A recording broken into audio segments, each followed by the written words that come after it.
That's great, Bob. Thank y'all for the lead in there. I feel like I'm on the Tonight Show with Johnny Carson every time I come up here at MEC. It's a beautiful day out, hey? I think everybody's glad we're here in the Coliseum as opposed out in the tents where we used to be, although we had a lot of fun out there, and this is my 16th year, I guess, of speaking to MEC. But this is the first time that I'm speaking and asking you to help me in this race for governor of the state of Mississippi. And I want to tell you a little bit about how we got here. Many of you members of the business community, Republicans and Democrats, encouraged me to run for governor. You know, it's been where I go to the legislature. I mean, it's in Republican leadership and Democrats as well, because many of you are business people before you're partisan. And I think our partisan bickering has gotten, you know, all of us are sick of dealing with it. My 15 years as Attorney General have allowed me to have a reach in every agency of the state of Mississippi and every board. We represent all the agencies and boards in the state of Mississippi, and it's allowed me to see where the needs are, where the fat is, and where we can do some things to help better our state. You know, I think so many of us are just tired of the finger pointing and the red and the blue, and I think people are ready for some change. I want to talk to you about a color, though, that it affects all of us, and that's green. I want to talk to you about the economy in the state of Mississippi. Now, you're going to hear speakers who are speaking later on. They're going to tell you how great things are, but let me tell you the truth about what our economy is. Mississippi has the worst economy of any state in the union.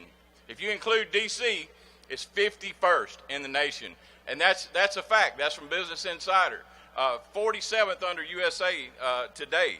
And so our economy is not moving. Our growth 2016 to 2017 was 0.3% growth. Guess what the southeastern average growth is? 16%. Tennessee's growing at 21%. Alabama is growing at a rate of about 9%. Arkansas at 12%. As I said, the southeastern average is 16%. Our median income is $38,910. That is the lowest in the union. So our economy has a long way to go, and we haven't recovered from the recession like many other states. You're going to hear them come up here and brag about our historically low unemployment rates. They're going to tell you about that, but let me tell you the other side of what that actually means. We actually have the fourth highest unemployment rate out of 50 states in the country. The second lowest labor participation rate of about 56%. So when they talk about low employment, a lot of people aren't participating, number one. And number two, if you compare us and our so-called historically low unemployment rates, then we're still looking at 48th in the nation. I want to talk to you a little bit about roads and bridges and infrastructure. And MEC has been a leader in attempts to get our legislature to properly fix our roads so that we can have economic development.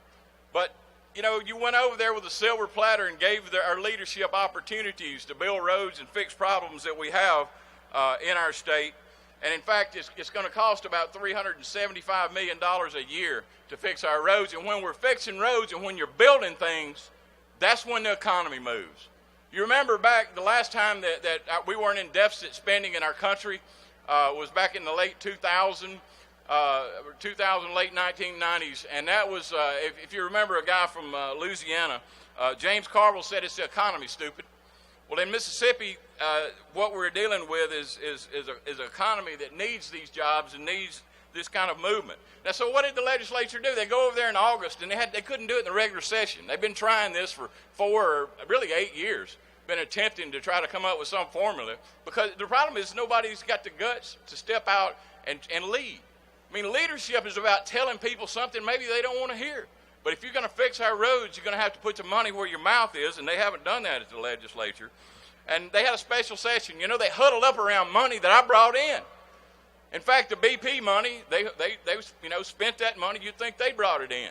I joined other attorneys general in getting the internet sales tax. And many of you small business people here today, the legislative leadership wouldn't let a bill out that the votes were there to pass for an internet sales tax. That's $134 million. I was participated in the litigation at the United States Supreme Court to allow sports betting. And what they do in this smoke and mirrors special session, what they did is basically nothing. Nothing's going to happen with the lottery for 2 more years. The internet sales tax is going to be kick in 2020.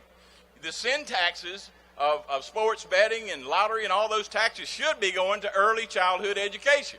That's another plank that MEC has supported for years in our state, and yet the legislature, leadership at least, have turned that down. You know, they talk about being fiscally responsible in our state. This has been going on a while since back when I took office. The leadership told us we're going to be fiscally responsible. Well, guess what? Our debt has doubled since 2004. We've gone from $2 billion in debt to $4 billion in debt. And you can ask our treasurer about that. Lynn and I have had conversations about that debt. And in fact, in that special session, instead of taking the lead of the Mississippi Economic Council and funding our road construction, they went out and borrowed $300 million more, simply because they didn't have the guts to step out and explain to people why we needed to raise more revenue to fix our roads and how that affects our economy and makes it grow. They had an opportunity to accept $1.2 billion a year that would be circulating through our economy and expand keep our rural hospitals open. You know, those are the best jobs in small communities like where I'm from in Houston, Mississippi. We've lost our emergency room. My granddaddy practiced medicine in the 1930s, 40s, and 50s up in North Mississippi. We have always had an emergency room in Houston, Mississippi, but they've closed that now. Put that in perspective. In 1940, we had better emergency health care in rural Mississippi than we have today. Now, that's insane. We have Amory Hospital in bankruptcy simply because we did not have the leadership for those to step out there and accept federal money that would do wonders for our economy. That's just not leadership, and that's another failure. The brain drain in Mississippi, we lost more kids over the past 6 years than any state in the union. And a part of that is because they can't get jobs. And those are our best and brightest that would have good paying jobs and can pay in revenue and taxes and start small businesses in our state.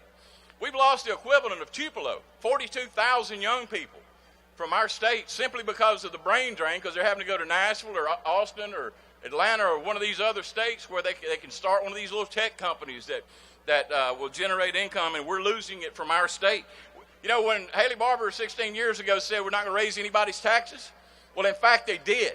They have raised taxes on tuition. It doubled at our universities. It went from $4,000 a year to $8,000 a year. And so these kids have to borrow money, and then therefore they leave our state. When you go to church and you see how many of your friends' kids have had to leave our state, I think you realize that there's something amiss and we got to do something about it. And some of those things that we can do is job training, doing it through our community colleges, and providing free tuition for those who can't get a scholarship. Otherwise, Tennessee is doing that statewide. That's why they're growing at a rate of about 21% in the state of Tennessee, and we're growing at a rate of about 3% since the Great Recession.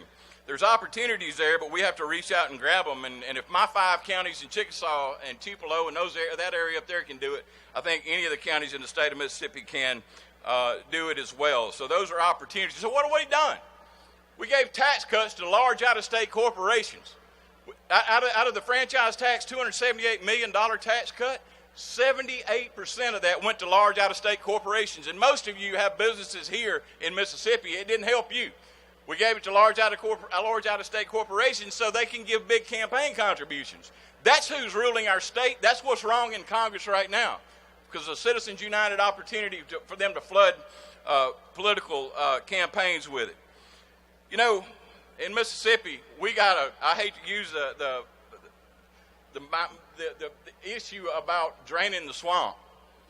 But the fact is we got to drain the swamp in our legislature. We've got to move that leadership out that has done nothing to move our state forward. You business people know the economy's not moving, and it's not going to change if we don't do something different. And there are opportunities for us to make a difference. You're going to hear them get up here and talk about scare tactics, about some Nancy Pelosi or some liberal or some, it's always some bear. They always tell you what's wrong and whose fault it is, but never how to fix it. And those are the things that I want to do as governor in our state. I think many of you do too. If you're tired of self-dealing in our state, you know that we need to make a change. We need to pave public roads and not somebody's private driveway like has been going on with our leadership. You know, I know many of you in MEC are encouraged, y'all have encouraged me. Many of you come up to me and go, you're the only Democrat I ever vote for. You know, you whisper it. I hear it every day, and that's great. I appreciate it. But many of you, I think, need to step out and actually get in the open for me. You can help calm the waters. You can help us raise the money that is necessary to make a difference in our state. You know, the time is now to decide that we move forward or we just keep doing what we're doing. You know, we can make Mississippi great. We got to put our Mississippi families first. We've got to make a difference. I need your help. God bless you. Thank you.